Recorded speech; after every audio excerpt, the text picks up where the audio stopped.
علیکم السلام ورحمت الله وبرکاته. یوه پوښتنه دا څو ورځې ډیر ورونه کوي، هغه په دې اړه باندې کوي چې د ایران او د اسرائیلو چې کوم جنگ ده، نو دوی وایي چې بعضې خلک دلته داسې وایي چې یهود او د شیعګان او اسرائیل یو قسم دي.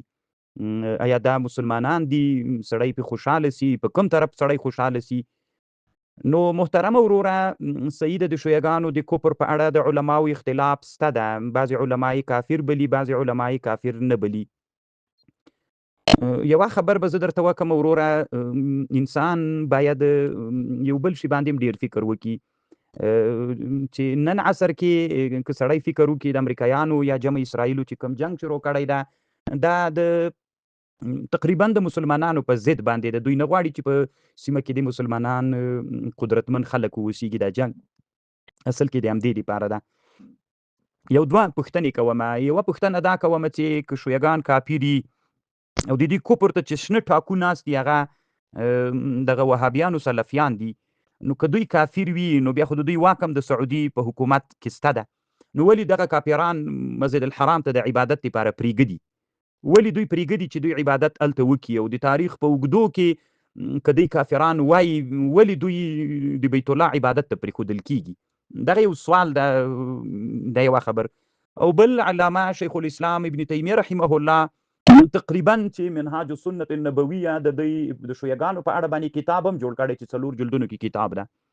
خو زه یوه خبر کوم، د علامه شیخ الاسلام ابن تیمیه یعنې هغه چې ډېر کافر ورته وایي، دی ورته وایي، خو دی هم خپلو کتابونو کې بیا مثلا 3م جلد د مجموع الفتاوا کې یوه خبره، 14م جلد کې 14م جلد د مجموع الفتاوا 45مه صفحه کې یوه خبره هلته دی ذکر کوي.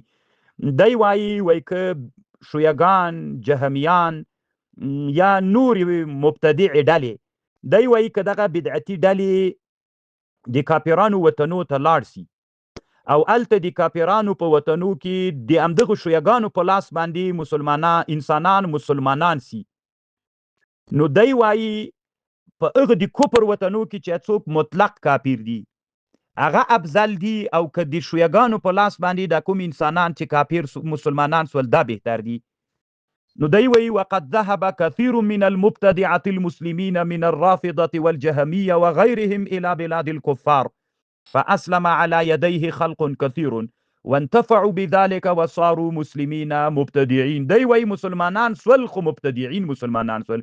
ګوره دی دلته شیعګانو ته مسلمین وایي، وهو خیر من ان یکونوا کفارا، خو دا خلکو چې د دوی په لاس باندې اسلام راوړ دا مسلمانان مبتدعين سول، دا خیر ده له دې نه چې دوی هلته کافران. اوس دغه شیعګان چې هلته د کفر وطن ته لاړل او د کفر په وطن کې دوی نور انسانان اسلام ته راوستل، چې رای وستل. اوس خبره دلته دا ده، د شیخ الاسلام داسې وایي چې دغه کافران چې مخکې کافر ول اوس مسلمانان سول، خو د شیعګانو په لاس چې مسلمانان سول، خو شیعګان مسلمانان سول. نو دی وایي چې که دوی کافر وایي ښه ده، که شیعګان سول ښه ده. نو دی وایي چې نه، هلته خو مطلق کافر ول، دلته مسلمانان مبتدعين وګرځېدل. دا ډېره ښه ده وایي له دې نه. دا د علامه شیخ الاسلام ابن تیمیه رحمه الله خبره ده په 14م جلد 45مه صفحه د مجموع الفتاوا کې ده. بل چې کې بیا له ده نه فتوا غوښتلې ده چې دا فتوا په 13م جلد د مجموع الفتاوا د 15م جلد 96مه صفحه ده. وسئل رحمه الله عن رجل يفضل اليهود والنصارى على الرافضه، یو سړی یهودو نصرانیان پر رافضیانو باندې افضل بلی چې د یهودو نصرانیان پر رافضو باندې. نو دل چې کومه جواب ورته کړی دا دوه خبرې کړي دي. دغه رافضه چې دي یا به له رسول صلی الله علیه وسلم سره په یعنې خو دوه حالت ورته جوړ کړي دي، یا به د شیعګان مسلمانان وي، نو که مسلمانان سول نو بیا خو هغه یهودو نصرانیان وچ کافر دي، نو بیا دوی ترنه افضل دي، یعنی دوی ترنه افضل دي ځکه دوی مسلمانان دي خو مازې مبتدعين دي، هغوی کافر دي. او که دوی کافر سي، بالفرض دوی کافر سي، بیا هم دوی داسې کافران نه دي لکه یهودو نصرانیان غوندې دي، هغوی کفر ترنه پورته ده، بیا هم شیعګان له یهودو نصرانیانو نه ښه دي. نو مسلمانانو ورونو یوه نوعه به داسې ووایو چې دغه جنګ د مسلمانانو او د کفر جنګ ده. نو د مسلمانانو په فتح او د هغوی په کامیابۍ باندې باید مسلمانان خوشحاله سي. نو مسلمانانو ورونو ډیر افراط او تفریط مه کوئ په مسله کې، ځکه اسلامي امت نن وحدت ته ضرورت لري. په دنیا کې شیعګان خلک په مسلمانانو باندې پیژني، او که تاسې فکر وکړئ د مونږ هغه کتابونه چې هغه د اسلامي ډلې راوړي، نو هغوی هم د عنوانونه داسې کوي چې اسلامي ډلې یو د اسلام د عنوان لاندې راولي، بیا پس له هغه نه د دوی تعریف کوي، یعنی په اسلامي ډلو کې داخلوي.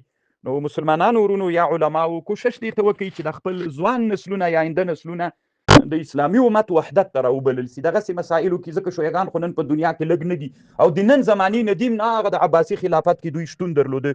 نو که دوی کافران وایي، نو دغه کافران په عباسي خلافت کې دوی ولې وزیر ورکړی و، مؤیدین ابن العلقمي یا مؤیدین دویدار چې د دوی وزیر و.